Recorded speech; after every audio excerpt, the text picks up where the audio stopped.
इस वक्त की बड़ी खबर आपको बता रहे हैं, सीजीआई पर कोर्ट रूम में जूता फेंकने की कोशिश हुई। तो वो जज साहब से जरा इस सवाल करना है, कहीं मिले तो पूछना कि सब काम भगवान ही करेंगे तो तुम काहे कुर्सी तोड़ रहे हो। कितने तेजस्वी लोग हैं हमारे पास, कितने शानदार विचार रखते हैं जी, और कुछ लोग मनोरंजन भी करवाते हैं।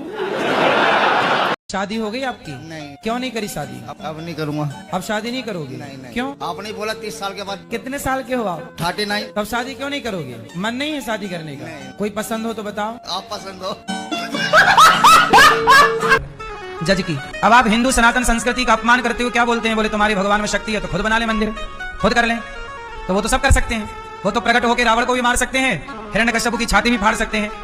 अब तुम्हें अपनी छाती फड़वानी है तो बताओ नरसिंह भगवान से। क्योंकि मैं चूतिया हूँ, मेरा दिमाग चूतिया है। अक्टूबर 6, 2025 सुप्रीम कोर्ट ऑफ इंडिया के कोर्ट नंबर 1 में एक ऐसा शॉकिंग मोमेंट हुआ जिसे देखकर पूरा देश हैरान हो गया। सीनियर एडवोकेट राकेश किशोर ने chief justice of India BR Gavai पे जूता फेंका। दोस्तों, इस वीडियो में हम पूरा सच बताएंगे, क्या हुआ कोर्ट के अंदर, CGI ने कैसे रिएक्ट किया और क्यों ये एक्ट सनातन धर्म के नाम पर किया गया एक डेंजरस नाटक था। ये वीडियो रिलीजन के खिलाफ नहीं है, ये उन लोगों के खिलाफ है जो धर्म के नाम लेकर कानून तोड़ते हैं। देश कानून से चलता है, भगवान से नहीं। अरे सुधरो रे, अभी तो सुधर जाओ। नमस्ते दोस्तों, सुप्रीम कोर्ट के अंदर जूता फेंका गया। हाँ, आपने सही सुना। भारत के सबसे बड़े कोर्ट में चीफ जस्टिस ऑफ इंडिया के सामने एक 71 साल का वकील राकेश किशोर अपना जूता निकाल के बेंच की तरफ फेंक देता है। क्यों? क्योंकि उसे लगता है सनातन का अपमान हो गया। अब भाई, कोर्ट के अंदर कानून की बात होती है, भक्ति की नहीं। ये सुप्रीम कोर्ट है, मंदिर नहीं। और सबसे ज्यादा हैरानी की बात है, ये बंदा कोई रोड साइड पागल नहीं था, बल्कि एक प्रैक्टिसिंग एडवोकेट था। मतलब 71 साल की उम्र तक केस लड़ते लड़ते दिमाग का फेज भी उड़ गया इसका। 6 अक्टूबर 2025 Monday morning supreme court of India court number 1 chief justice of India justice BR Gavai अपनी पहली केस सुनाना स्टार्ट कर रहे थे। सारा हॉल साइलेंट था, एडवोकेट अपनी जगह पर रेडी, और तभी एक एल्डरली वकील राकेश किशोर अपना शू निकालता है और बेंच की तरफ फेंक देता है। उसके मुंह से निकलता है, सनातन का अपमान नहीं सहेंगे। और कोर्ट के अंदर एकदम डेड साइलेंस, सब शॉक हो जाते हैं। अब सोचो, सुप्रीम कोर्ट जहाँ देश के सबसे बड़े केसेस डिसाइड होते हैं, वहाँ एक बूढ़ा वकील अपनी दुकान चलाने आ गया। अरे भाई, ये कोई सब्जी मंडी नहीं है, ये वो जगह है जहाँ जजेस कानून के हिसाब से फैसला करता है, ना कि व्हाट्सएप यूनिवर्सिटी के फॉरवर्ड के हिसाब से। अब दोस्तों, CGI गवई का रिएक्शन क्या था? Chief justice of India Gavai ने क्या किया? एकदम शांति से बोला, I am the last person to be affected by such things. मतलब एकदम कूल, एकदम डिग्निफाइड, कहीं भी गुस्सा नहीं किया। उन्होंने बोला, don't get distracted, this things don't affect me. बस यही डिफरेंस है। एक तरफ लॉ और ग्रेस और दूसरी तरफ फ्रस्ट्रेटेड झूठ और ड्रामा। सिक्योरिटी ने तुरंत राकेश किशोर को पकड़ लिया, कोर्ट स्टाफ ने उसको बाहर निकाल दिया, पूरा हॉल चुप, किसी ने कुछ बोला ही नहीं। CGI ने केस कंटिन्यू किया, इससे कुछ हुआ ही नहीं। वाह भाई, ये होता है रियल पेशेंस और डिग्निटी। और सबसे बड़ी बात, CGI ने कोई कंप्लेंट भी नहीं फाइल किया। बोला, फॉरगेट इट, ये मेरे लिए एक भुला हुआ चैप्टर है। लेकिन भुला हुआ चैप्टर उनके लिए हो सकता है, देश के लिए नहीं। दोस्तों, ये एक प्रेसिडेंट सेट कर गया कि अगर कोर्ट के अंदर जूता चलाने लगे तो डेमोक्रेसी का क्या होगा। और मैं सीधा बोलता हूँ, राकेश किशोर जैसे लोगों को वकील कहना ही इंसल्टिंग है, उन ऑनेस्ट लवर्स के लिए जो दिन रात मेहनत करते हैं।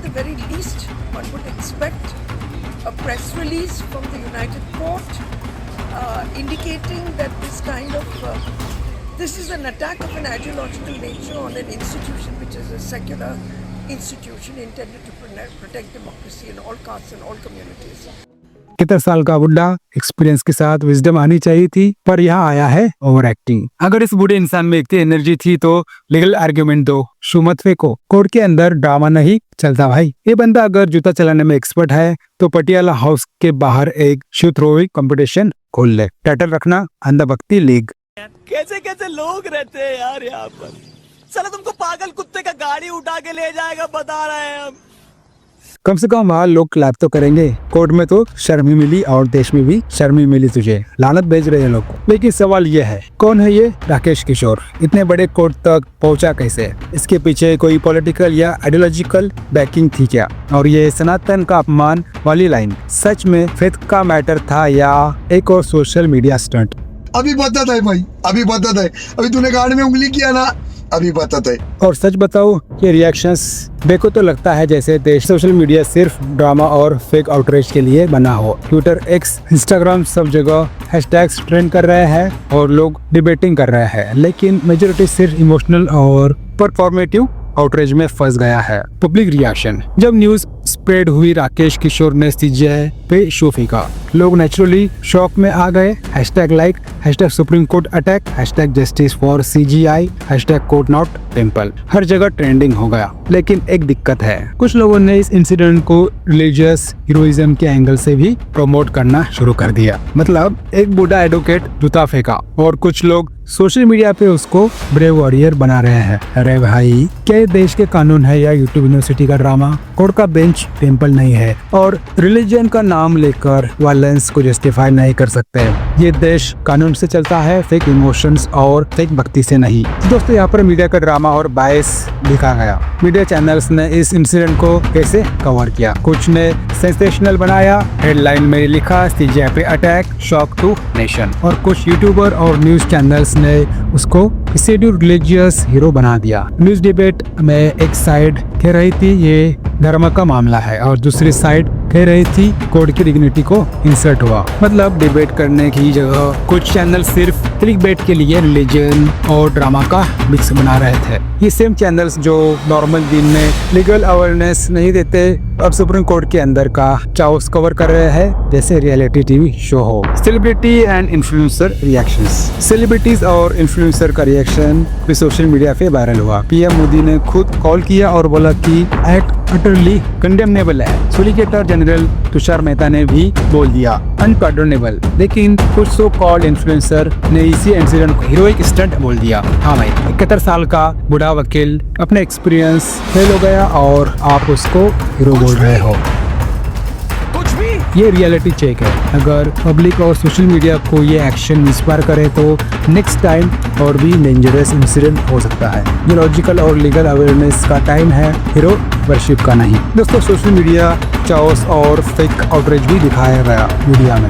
सोशल मीडिया में चाओस इसलिए भी हुआ क्योंकि कुछ लोगों ने अपना हैशटैग और रील बना के क्रिएट किया। सीजीआई डिस्प्यूट का ड्रामा क्रिएट किया। हैशटैग कोर्ट नॉट टेम्पल और hashtag justice for order trending है। लेकिन जो लोग इसको हीरो बना रहे हैं वो बस फेक भक्ति और झूठी इमोशंस में फंस गए हैं। कोर्ट के अंदर जूता चलाने का हीरोइज्म नहीं है, ये क्राइम है। और रियल प्रॉब्लम ये है कि ये परफॉर्मेटिव आउटरीच देश को कंफ्यूज कर रहा है। लोग सोच रहे हैं कि रिलीजन के नाम पे वायलेंस एक्सेप्टेबल है। नहीं भाई, कानून के हिसाब से अकाउंटेबिलिटी सबके लिए है, चाहे आप 71 साल के बूढ़े हो या 21 साल के जवान या कोई औना पौना सोशल मीडिया इन्फ्लुएंसर। अब दोस्तों, बार काउंसिल और गवर्नमेंट रिस्पॉन्स क्या है? बार काउंसिल ऑफ इंडिया ने तुरंत एक्शन लिया। राकेश किशोर के इंटीरियम सस्पेंशन और शो कॉज नोटिस इशू किया। SCBI ने भी मेंबरशिप टर्मिनेट कर दिया। गवर्नमेंट के तरफ से पीएम मोदी और दिल्ली पुलिस ने भी क्लियर कर दिया कि ये एक्ट बिल्कुल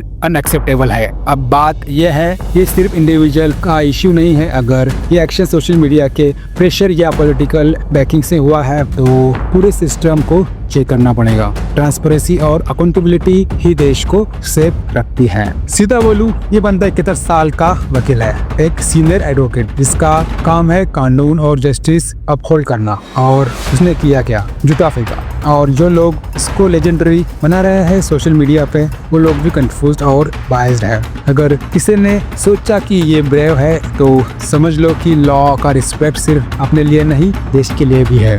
दोस्तों, पार्ट 1 और पार्ट 2 में हमने देखा इंसिडेंट क्या हुआ, पब्लिक और मीडिया का रिएक्शन कैसा था। अब पार्ट 3 में असली बात आएगी, सच का एक्सपोज, जहां हम समझेंगे कि ये 71 साल का वकील का एक्शन सिर्फ इंडिविजुअल स्टुपिडिटी नहीं है बल्कि फेक भक्ति और पॉलिटिकल बैकिंग का रिजल्ट है। और ये भी देखेंगे कि देश का सिस्टम कैसे स्ट्रांग है लेकिन विजिलेंस का क्या रोल है। अब देखो, राकेश किशोर एक रेगुलर एडवोकेट नहीं है, ये बंदा रजिस्टर्ड मेंबर है। Supreme court bar association, Shahdara bar association, bar council of Delhi, मतलब लॉन्ग टर्म मेंबरशिप, एक्सपीरियंस और नॉलेज का कॉम्बिनेशन। और फिर भी इस बंदे ने क्या किया, कोर्ट के अंदर जूता फेंका। यह एक ऑब्वियस क्वेश्चन आता है, कौन था जो इसको मोटिवेट कर रहा था? ये एक्शन सिर्फ एक 71 साल का बूढ़ा इंसान नहीं कर सकता। कुछ लोग ये आइडियोलॉजी का बैकिंग जरूर था, और ये वही लोग हैं जो रिलीजन के नाम लेकर अपना एजेंडा पुश करते हैं।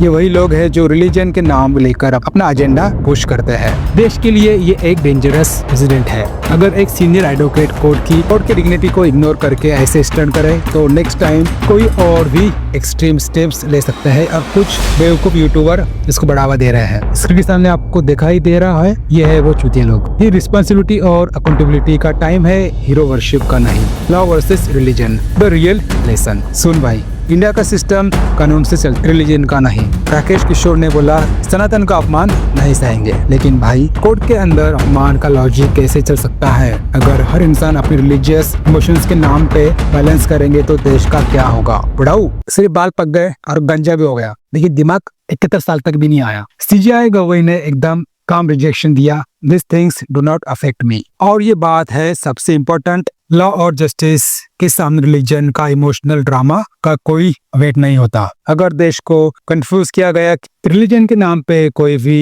एक्ट जस्टिफाई है तो ये डेंजरस है। देश का फ्यूचर और जुडिशरी की डिग्निटी लॉ और फैक्ट के बेसिस पे ही सर्वाइव करेगी, ना कि सोशल मीडिया के फेक आउटरीच या हीरो बनाए गए बुढ़े एडवोकेट पे। सोशल मीडिया का रोल काफी इंटरेस्टिंग है। लोग हैशटैग और वायरल पोस्ट के पीछे फंस गए। Hashtag Sanatan warrior, hashtag justice for CJI, hashtag court drama. कुछ ने राकेश किशोर को हीरो बना दिया। कौन है ये लोग?